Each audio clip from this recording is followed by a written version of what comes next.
Okay, good morning, everybody. I want to thank everybody for being here today. My name's Lou Hay. I'm the Chairman and Chief Executive Officer of FPL Group, the nation's #1 producer of renewable energy from both wind and solar power. This is a great day for the state of Florida.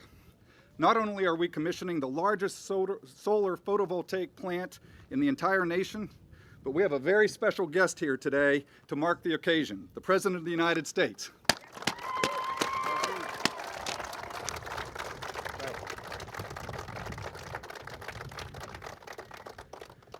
Mr. President, we're deeply indebted to you for your leadership in building a clean energy economy for the 21st century, and for signing the Economic Recovery Act that launched the largest investment in clean energy in the nation's history.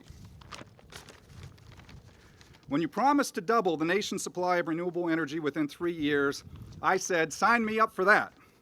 And when you promised to make renewable energy the profitable kind of energy, the CEO and me said, sign me up for that too. There's no doubt that renewables business was on its deathbed after the financial market meltdown, and the provisions in the Recovery Act that you signed made a big difference in reviving it. And thank you very much for that.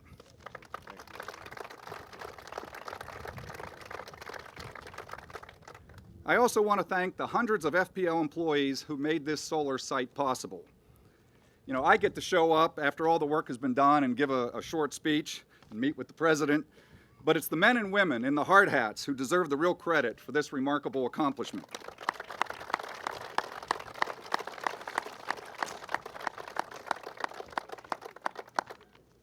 You're welcome. Mr. President, we're incredibly pleased to have you with us as we commission the largest solar photovoltaic plant in the nation. And with the right policies in place at the national and the state level, we can do a lot more. In fact, one day soon, we hope to be inviting you back to Arcadia to recommission the DeSoto Solar Energy Center as the largest solar photovoltaic plant in the world. Thank you very much.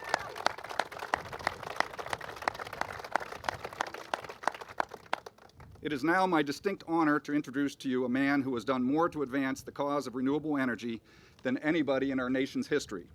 A man who's taking action to address the urgent threat of climate change. A man who is helping to create the clean energy economy that our country so desperately needs, and a man who is committed to strengthening our energy security in a hostile world. Without further delay, please join me in welcoming the 44th President of the United States of America, Mr. Barack Obama. Thank you. Thank you. Thank you. Thank you. Thank you, guys. Thank you very much. Please, have a seat. Thank you so much. Well, first of all, let me thank Lou Hay and his visionary leadership at Florida Power and Light. It's an example of a company that is doing well by doing good. And I think it's a model for what we can duplicate all across the country. To Greg Bove, who just gave me the tour and was the construction manager for this facility, congratulations. We've got a couple of special guests here, Representative Kathy Castor from Tampa, a great friend. Arcadia Mayor Dr. Roosevelt Johnson. And State Representative Keith Fitzgerald from Sarasota. And I want to once again thank Lou for the generous introduction. I want to congratulate you and all the workers who are involved in this outstanding facility for Florida Power and Light. It's an honor to be here on a very big day, not just for Arcadia, but for the cause of clean energy in America. With the flip of a switch, FP&L has moved the solar panels behind me into a position where they can catch the sun's rays. And now, for the very first time, a large-scale solar power plant, the largest of its kind in the entire nation, will deliver electricity produced by the sun to the citizens of the Sunshine State. And I think it's about time.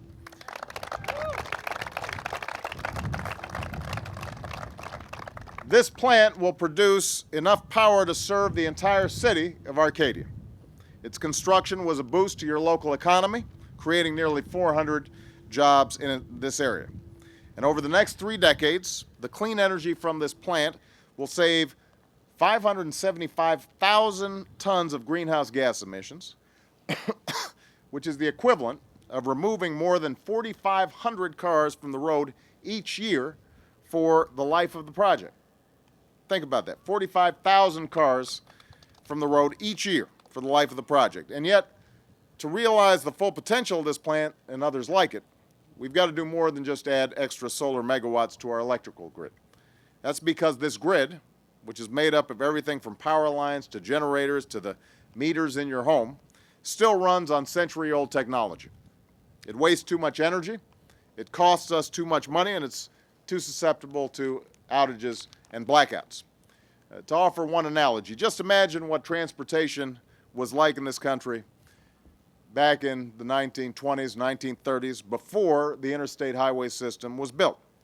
It was a tangled maze of poorly maintained back roads that were rarely the fastest or the most efficient way to get from point A to point B. Fortunately, President Eisenhower made an investment that revolutionized the way we travel, an investment that made our lives easier and our economy grow. Now, it's time to make the same kind of investment in the way our energy travels, to build a clean energy superhighway that can take the renewable power generated in places like DeSoto and deliver it directly to the American people in the most affordable and efficient way possible.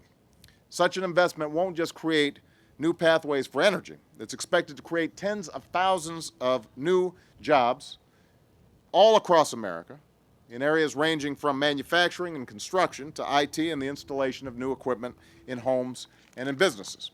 It's expected to save consumers more than $20 billion over the next decade on their utility bills.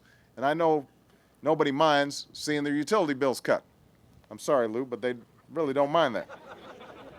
It'll make our grid more secure and more reliable, saving us some of the $150 billion we lose each year during power outages. It will allow us to more effectively transport renewable energy generated in remote places to large population centers so that a wind farm in rural South Dakota can power homes in Chicago. And by facilitating the creation of a clean energy economy, building this 21st century energy infrastructure will help us lay a foundation for lasting growth and prosperity. So that's why today I'm pleased to announce that under the Recovery Act, we are making the largest ever investment in a smarter, stronger, and more secure electric grid.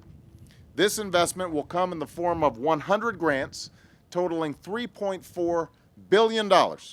Grants that will go to private companies, utilities, cities, and other partners who've applied with plans to install smart grid technologies in their area. And throughout this week, the members of my cabinet are going to be fanning across the country talking about some of the winning projects. Some of the projects involve modernizing old, inefficient transmission lines that just waste too much energy.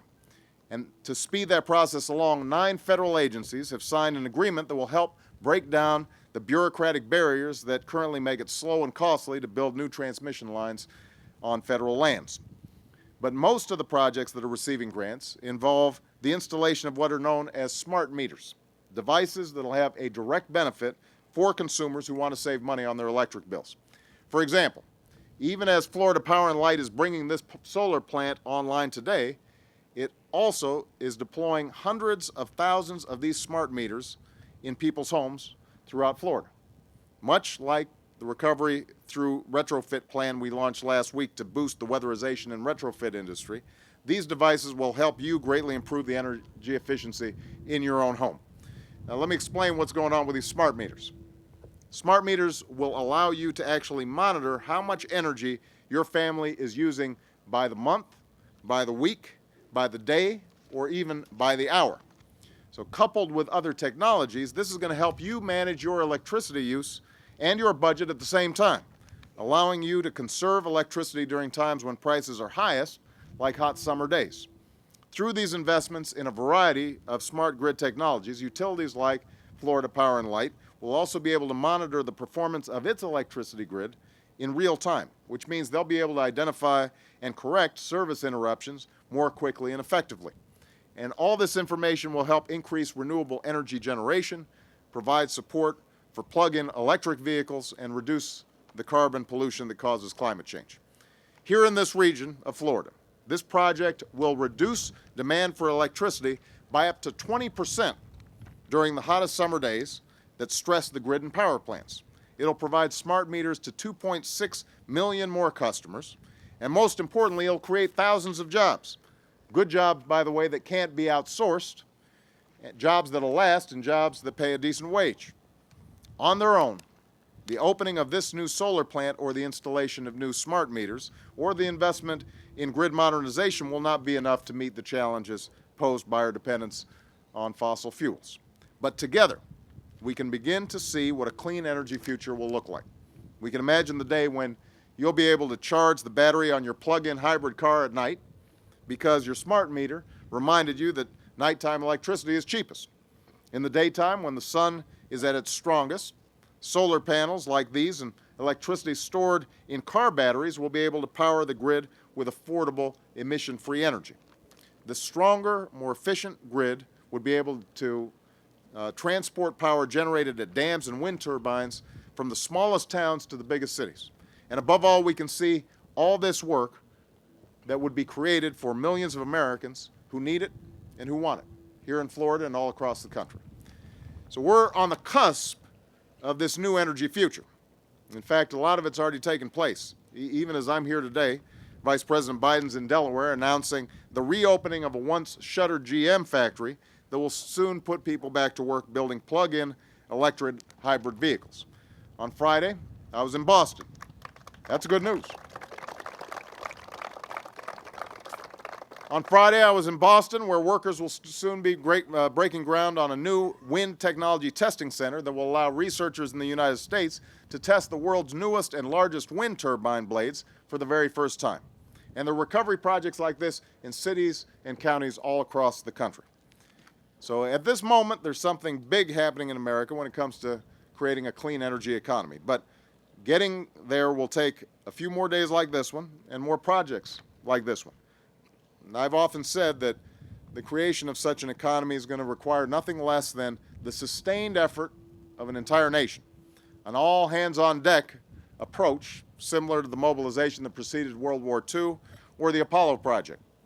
And I also believe that such a comprehensive piece of legislation that is taking place right now in Congress is going to be critical. That's going to finally make clean energy the profitable kind of energy in America. Legislation that will make the best use of resources we have in abundance through clean coal technology, safe nuclear power, sustainably grown biofuels, and energy we harness from the wind, waves, and sun. The House has already acted and passed such legislation, and the Senate's on the way. In fact, just today, the Environment and Public Works Committee, under the leadership of Senator Barbara Boxer, is holding the Senate's first hearings on this bill. The creation of a clean energy economy has to be made as swiftly and carefully as possible to ensure that what it takes to grow this economy in the short, medium, and long term is no longer delayed. And I'm pleased to report that a consensus is growing to achieve exactly that. Consensus between Democrats and Republicans, environmentalists and evangelicals, labor leaders, and especially so many business leaders like Lou that are ready to jump on board because they understand that the growth of clean energy can lead to the growth of our economy. Now, I have to be honest with you, though. The closer we get to this new energy future, the harder the opposition is going to fight, the more we're going to hear from special interests and lobbyists in Washington whose interests are contrary to the interests of the American people. There are those who are also going to suggest that moving towards a clean energy future is going to somehow harm the economy or lead to fewer jobs, and they're going to argue that we should do nothing, stand pat, do less, or delay action yet again. I just want to point out we've heard such arguments before. We've engaged in this same type of debate a lot of times through our history. People don't like change, and they get nervous about it. Lou and I were just talking about it. He said especially utility executives get nervous about change. It's a debate between looking backwards and looking forward, between those who are ready to seize the future and those who are afraid of the future. And we know which side the United States of America has always come down on. We know that we've always been a people who were unafraid to reach for that more promising future. We know that the promise of places like DeSoto and projects like the creation of a modern electricity grid mean a continuation of that long march of progress in this country. And we refuse to believe that our politics are too broken to make the energy future we dream of a reality. I know what the American people are capable of when they're called upon to meet big challenges. I know it because I've seen it here in Arcadia, and I've seen it all across America. This is the nation, after all, that harnessed electricity and the energy contained in an atom, that developed the steamboat and the modern solar cell, that connected a continent with a massive system of highways and railroads. And I believe we can blaze such trails again.